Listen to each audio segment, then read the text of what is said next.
ભાવનગરમાં એક ઘટના સામે આવી બગદાણામાંથી કે જ્યાં કોળી સમાજના યુવકને મારવામાં આવ્યો અને ત્યારબાદ આ આખી ઘટનાને લઈ અને અનેક ચર્ચાઓ થઈ. કોળી સમાજ આખો એક થયો અને હવે બીજી એક ઘટના ભાવનગરમાંથી જ સામે આવી છે. હવે ઘટના સામે આવી છે માલધારી સમાજના યુવકનું પોલીસ સાથે ઘર્ષણની ને હવે આ તમામ બાબતને લઈને પણ હવે ભાવનગરમાં જે ભરવાડ સમાજ છે એને ભેગા થવાની વાત કરી છે. શું છે સમગ્ર મામલો વિગતે ચર્ચા કરીશું. નમસ્કાર, હું છું ઉજ્જવલ અને આપ જોઈ રહ્યા છો નિર્ભય ન્યૂઝ. ભાવનગરના મહુવાના મોટા ખૂટવાડા ગામમાં એક ઘટના સામે આવી કે જ્યાં માલધારી સમાજના યુવક અને પોલીસ વચ્ચે ઘર્ષણ થયું હતું અને ત્યારબાદ આ આખી બાબતમાં અનેક આક્ષેપો પણ કરવામાં આવ્યા. એક વિડીયો વાયરલ થયો કે જ્યાં પોલીસના જે અધિકારી છે એ માલધારી સમાજના યુવકને મારતા હોય અને ત્યારબાદ આ આખી બાબતને લઈ અને અનેક ચર્ચાઓ થઈ. એ માલધારી સમાજના જે યુવક છે તેમના જે ભાઈ છે એમના દ્વારા પણ આક્ષેપો કરવામાં આવ્યા. પરંતુ આ તમામ બાબતને લઈ અને હવે જે ભરવાડ સમાજ મેદાને આવવાનું છે આ તમામ બાબતને લઈ અને એમના આગેવાનો દ્વારા શું કહેવામાં આવ્યું સૌપ્રથમ એ સાંભળી લઈએ.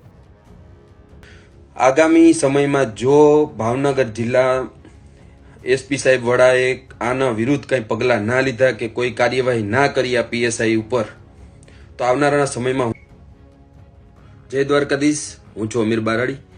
હવે એક વિડીયો આપણે ધ્યાનમાં આવે છે બધાને. ભાવનગર જિલ્લામાં ખૂટવડા પોલીસ દ્વારા એક માલધારી યુવાન આપણા ભરવાડ સમાજના દીકરા ઉપર જે હુમલો કરવામાં આવે છે એના માથાના ભાગ ઉપર લાકડી દ્વારા મારી નાખવાના પ્રયત્ન કરવામાં આવે છે પીએસઆઈ શ્રી દ્વારા.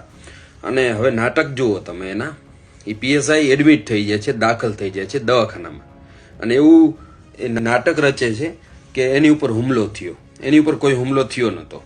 અને આવા અમુક ખાખીમાં બદનામ કરવા માટે હોય, બધા પોલીસ કર્મી આવા નથી હોતા, પણ આ ખૂટવડા પોલીસના જે આટલા હતા કોન્સ્ટેબલ અને આ પીએસઆઈ એની બહુ બધું ખાખી તંત્રને બદનામ કર્યું. બીજા નંબરમાં મારી નાખવાનો જ પ્રયત્ન હતો. માથાના ભાગમાં લાકડીઓ મારે છે આપણા માલધારી ભરવાડના દીકરા ઉપર. અને આગામી સમયમાં જો ભાવનગર જિલ્લા એસપી સાહેબ વડાએ આના વિરુદ્ધ કંઈ પગલાં ના લીધા કે કોઈ કાર્યવાહી ના કરી આ પીએસઆઈ ઉપર, તો આવનારા સમયમાં હું ભરવાડ સમાજને ભેગો કરવાનો છું. અને ભરવાડ સમાજ આપણો માલધારી સમાજ છે, અમે ભરવાડ સમાજની હારે છીએ. અને જો આનો કોઈ ન્યાય કે ચુકાદો નહીં આવ્યો તો અમે આવનારા દિવસોમાં ભાવનગર આંદોલન કરશું અને મજબૂતાઈથી લડશું. તમે એમ ના સમજતા કે આ ભોળા માલધારી ઉપર ગમે એ ઘા કરી જાય અને ખોટી રીતે મારી નાખવા માટેનો પ્રયત્ન કરેલ. બનાવની ઘટના મને એવી જાણવા મળેલ છે કે એક સાંકડો રસ્તો હોય છે અને માલઢોરનો ક્યાંય તરવાની જગ્યા નથી હોતી અને આ ભાઈ સાહેબશ્રીને ગાડીની સાઈડ ના આપી એટલે એને ભોળા યુવાનને માર્યો. માર એટલો હદ સુધી મારવામાં આવે છે કે મારી નાખવાનો પ્રયત્ન કરે છે એકદમ. એ પોલીસ પીએસઆઈને એવું જ હતું કે આને મારી નાખવો. એ જોતા વિડીયો તો એવું જ લાગે છે.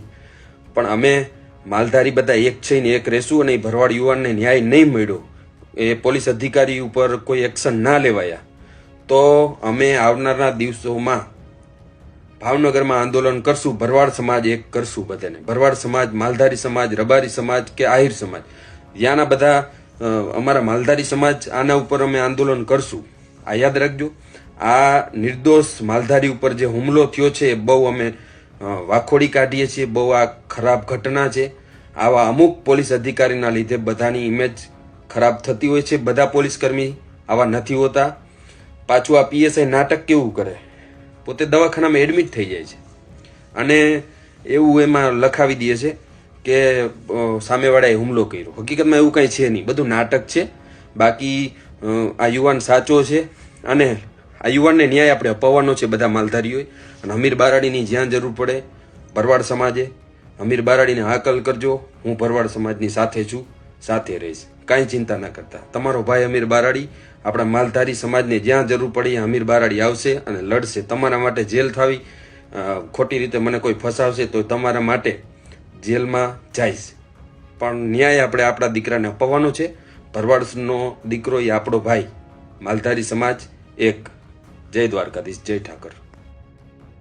હવે આ આખી બાબતને લઈ અને ભાવનગરમાં ફરી એકવાર ક્યાંક ને ક્યાંક મોટું આંદોલન કરવાની વાત કરવામાં આવી છે. કહેવામાં આવ્યું છે કે જે પોલીસ અધિકારી છે કે જે એ માલધારી સમાજના યુવકને માર મારતા હતા એમની સામે કાર્યવાહી કરવામાં આવે. આ આખી બાબતમાં જો કહેવામાં આવે અને જો હજી સુધી જે બાબતો સામે આવી છે એમાં જે પોલીસના અધિકારી છે તેમના દ્વારા આ યુવકની સામે એફઆઈઆર કરવામાં આવી છે. હજી સુધી એ યુવક દ્વારા કોઈ પણ પ્રકારે આખી બાબતને લઈ અને ફરિયાદ નથી કરવામાં આવી. એટલે ક્યાંક ને ક્યાંક આખી ઘટનામાં શંકાઓ પણ ઊભી થઈ રહી છે. પરંતુ આ તમામ શંકાઓની વચ્ચે હવે આ આખી બાબતને લઈ અને ભરવાડ સમાજ દ્વારા જે વાત કરવામાં આવી છે આ સમગ્ર બાબતે તમારો શું અભિપ્રાય છે એ અમને કમેન્ટ કરી જરૂર જણાવશો.